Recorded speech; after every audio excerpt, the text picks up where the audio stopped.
Hey, what's up guys? How you doing? It is Lasty here. Welcome to the second of 3 videos on my channel where I talk about my experiences with FIFA 16 Ultimate Team from my trip to Gamescom last week. So yesterday's video was me talking about FUT Draft and all of that new stuff coming there in the new game mode.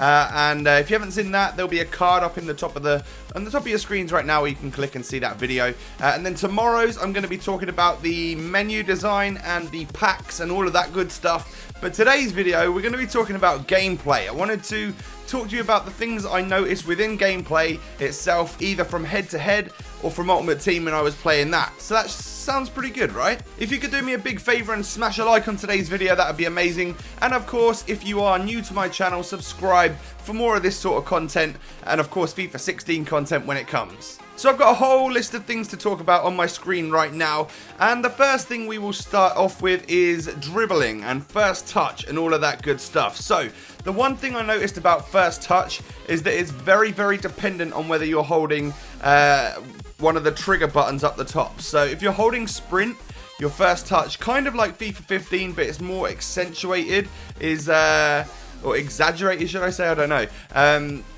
If you're holding sprint, then dribbling is going to be quite tough. Like the first touch is going to get away from you or something like that. And that's quite realistic, right? Because there's not many players in the world who can sprint onto a ball and get a perfect first touch while sprinting, okay? So you're going to need to watch what you're doing with your sprint button. And another new feature in the gameplay is this no-touch dribbling. So you may have seen it in the trailers or some of the social media stuff that's gone up from EA and reviews from different websites and stuff. But no-touch dribbling is basically when you hold LB or L1 on your PlayStation or Xbox controller, and it basically you can wiggle the stick, so kind of like you would with skill moves, and the players don't actually touch the ball, but what they do is like they can change direction, and then you can let go of the button and then shoot off in the other direction, and it completely screws up with the defenders' minds, which it's very, very realistic because you can see people in real life like drop a shoulder and then go off the other way. So I really found that feature incredibly useful if you don't overuse it. If you overuse it and you sit there and thinking, okay, I'm going to be cocky, I'm going to get on the ball, I'm going to stand still, I'm going to hold LB, and then I'm going to wiggle around for a few seconds, the defenders can come and just take the ball off you, right? So what you need to do is literally think about it and use it in the exact right time. So hold LB, literally shove it to the right, and then you know that yourself you're going to be running off to the left, and you just do it for a split second, and then you're off running and you've sent the defender the wrong way. And that's how to use the first touch dribbling. There's all sorts of step overs and stuff that you can do. If you're standing still and you hold the no touch dribbling and you like pull back on the stick, your player will like flick his foot back and forth like that, and that's where it's going to get a little bit cocky sometimes, but it could look good if you're really trying to embarrass someone. So there are 2 new areas to passing which I really wanted to talk about. First off, passing in general from the game modes that I played felt incredibly crisp, incredibly smooth, and I don't know, you just felt completely in control, which is a big plus for me. But there's 2 new areas to passing which are exciting. The first one I'm going to talk about is the crossing. So I didn't really do too much crossing when I was playing the game. I was trying to take like long shots and stuff like that. But what I found is that also, you can see this on the trailer and stuff, is that if you triple tap the cross button or if you double tap the cross button, it doesn't play like, imagine how FIFA is at the moment where you run down the wing and then in order to cross it in, it sort of goes at a right angle. Well, this time, if you're running down the wing and the box is like here, the ball will play it like at an angle like that. So it's really useful. It judges and it just curves the ball round and stuff like that, and it sort of anticipates the run of your striker, and it looks so freaking awesome. It's like really realistic. And the second passing move is the new driven pass. That is where you hold RB or R1 on your PlayStation controller, and that's when you play a pass like that, and it basically annihilates the pass and really plays a fast driven pass to the player that you're trying to get it to, and that is incredibly useful to get you out of some tricky situations. But again, it leads to like first touch issues if you're using a player with slightly less dribbling, or if you're on a run or something like that. It needs to be basically going into someone's feet where you're going to stop, turn, and then play it out, because that's where they're going to get the best control from it. Basically, it's It's high risk for high reward. You can play this pass at an absolute rate to your player. And then there's a chance that he might miscontrol it or something like that. But if he does control it right, you are free. You are gone. And that's when you're going to make more chances for yourself to score good goals. So there's 3 aspects to shooting that I wanted to talk to you guys about today. 1 is new animations for shots, 2 is long shots, and 3 is volleys. So let's start off with the new animations. What I found is that in terms of actually taking shots, you need to put quite a bit of power on the power bar, which is cool. If you don't put enough power on the power bar, instead of just like FIFA 14, FIFA 15, if you don't put enough power, it basically just rolls along the floor. Well, this time it's gonna like be a little bit more realistic and have a little bit more sort of physics and stuff to it, where it will like bobble. All right, so you'll see the ball go up in the air, but it's not got enough power to keep going, and it will just bobble along, and that's more realistic, and it looks quite cool as well. So you need to get the power of your shots right. The new animations themselves, the players like run through the shots sometimes as they're hitting them if they're really shooting like on the run, and it looks so crisp and looks so awesome. And there's just all sorts of different angles and flicks that the players do when they're shooting, so you can tell EA have put quite a bit of work into actual taking shots on the game. Long shots, when I use them on the game, on the build that I was playing, were very, very powerful. And that's cool. Like, you could score some really, really sick goals. I would say anywhere from the edge of the box to around 25 yards. If you hit the sweet spot, like the right power, and you had the right angle on your controller, it was kind of a guaranteed goal. I think they were probably a little bit too powerful. I spoke to a few developers and producers who were saying that things like that are still in the works, of course, like balancing issues and stuff. But in my opinion, we'll probably see a little bit of a nerf in terms of the power that on the build that I played, because it just seemed incredibly powerful. But you could score some really sick goals. It was almost like if you've ever played on single player and you can like whack the sliders up a little bit. I feel like the slider was maybe just a little bit too high. And volleys were exceptionally good. I've heard a few different people saying that EA were working on volleys this year, and they've definitely done that. Again, I think the sliders might be a little bit too high, but my god, players just seem to hit volleys better this year. So that means from the edge of the box, you know, from corners and stuff. I actually had an example where I was playing as Real Madrid on like head-to-head.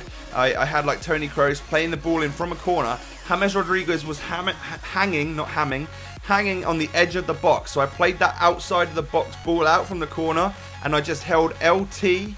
Yeah, LT, which is like the skill shoot volley button. And I whacked the power up, and he just scissor kicked it right into the back of the net. And it was one of the sweetest goals I scored in the entire week that I was there. A quick talk then about keepers on FIFA 16. I noticed a big difference in terms of their presence and stuff like that. They didn't seem, on the build that I was playing, they didn't seem to like run at terrible angles and let a massive open space up for strikers to completely run past. Don't get me wrong, there were still a couple of instances where you could run past the keeper, but I think that's real life, right? You can also, you know, sometimes in real life you'll see a player get through one-on-one, take it past the goalkeeper and just slot it home. So there's realism there, and I think they've spent a lot of time working on the goalkeepers, but also I think they may need to be increased, like their strength and stuff may need to be increased a little bit, just because the long shots, as I was talking about earlier, seem to go in quite a lot. So maybe a bit of balancing between the long shots and the goalkeepers need to be worked out, so that there's not just 10 goals going in every single game.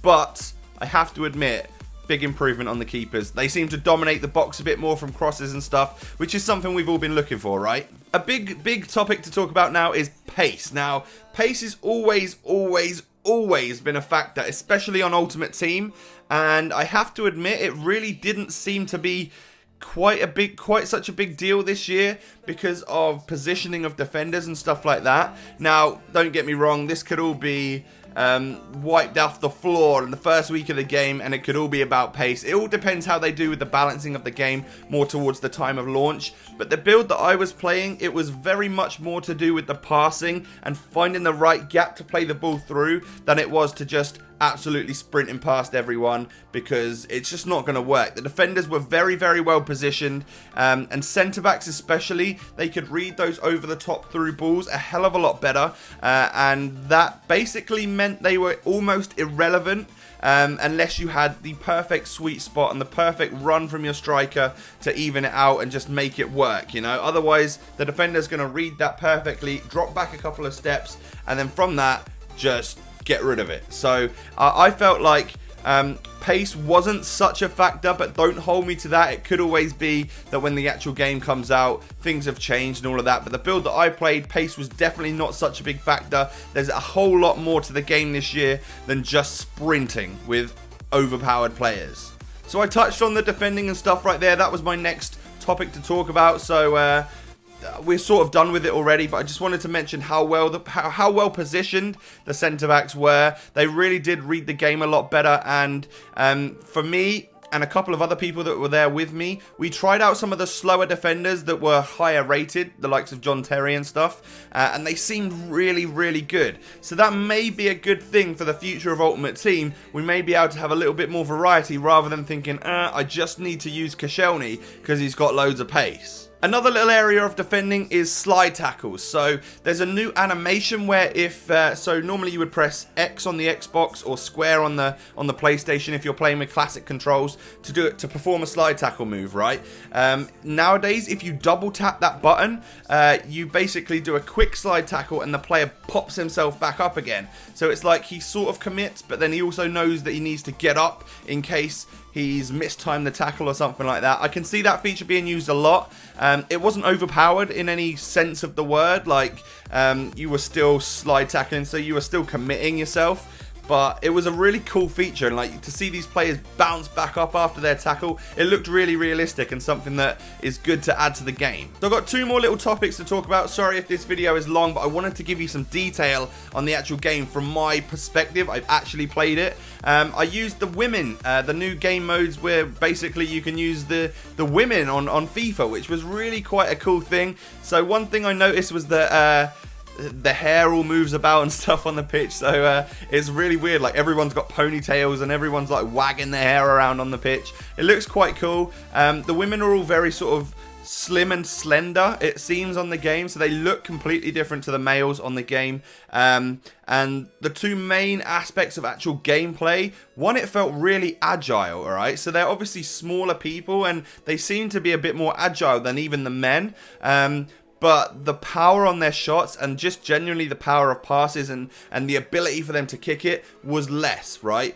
Typically, males are stronger and more physical, especially when they're athletes, than women. Ronda Rousey accepted, like she's a beast. But in terms of footballers, like generally the men are going to have a higher, powerful, more shot.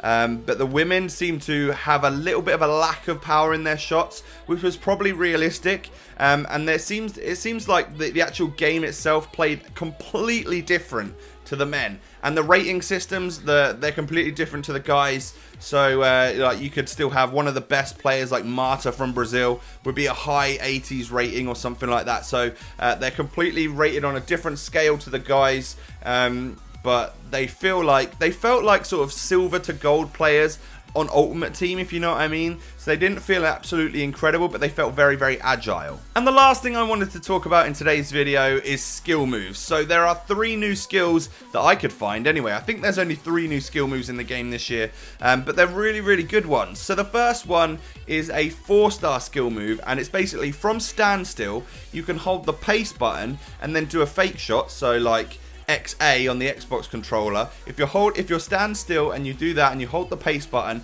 he basically kicks it out to look as if he's going to pass it, and then he puts his foot on top of the ball and rolls it back. So it's like an embarrassing sort of faking the player out type thing. You look like you're going to pass it, you begin to pass it, then you put your foot on it and pull it back. So it's going to be one of those ones that's used a lot in front of goal once you've beaten the keeper and you just want to take the piss before you score the goal. It was a really cool one. The second one is a variation on the heel click.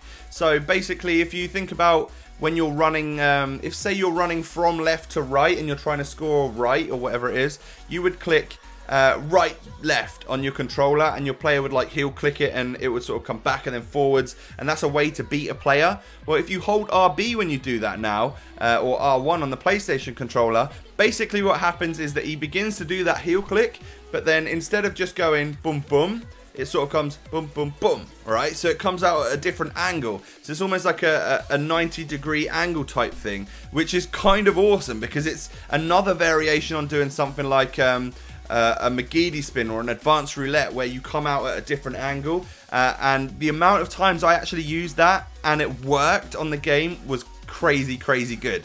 So that was a 4-star skill move as well. And then the final one, which you're all excited about, is the new 5-star skill move, which is the Bolasie flick. And essentially what you do is a McGeady spin or a Berber spin, but you just hold RB with a 5-star skiller, and he does that Berber spin or McGeady spin and just flicks it up at the end. And what I found was that would open you up so well to hitting like a first time volley or a combination of skill moves after that, which is going to lead to a volley shot, which, if you remember earlier on in the video, I said that volleys were a little bit more powerful this year, or a lot more powerful this year. So I think there's going to be some beautiful goals scored. I was actually playing against FIFA Raleigh, who's of course known as a massive skiller on the game. And he was trying out all of that different stuff, and the combos that he can pull off and that are going to be pulled off by skillers this year are going to be absolutely insane to watch. So I feel like I've been talking for absolutely ages, but those are my thoughts and impressions and reviews on the actual gameplay from my perspective of actually playing the game for many hours last week whilst I was at Gamescom in the business lounge with EA. A big shout out to Chewboy and all of the guys there that actually got me the access and let me play the game. Really do appreciate it, and I'm extremely excited for the game. You guys should be too. Believe the hype. It's definitely a lot different to what we've had on FIFA 15 and 14 and 13. There's some really cool changes, so look forward to that. Tomorrow is going to be my thoughts on the menu design. I'll tell you a little bit more about that, and packs and a couple of features within packs and stuff. So that's cool, so look forward to that. Subscribe if you're new around here, smash that like button. I thank you for watching, and I will catch you next time, guys. Peace.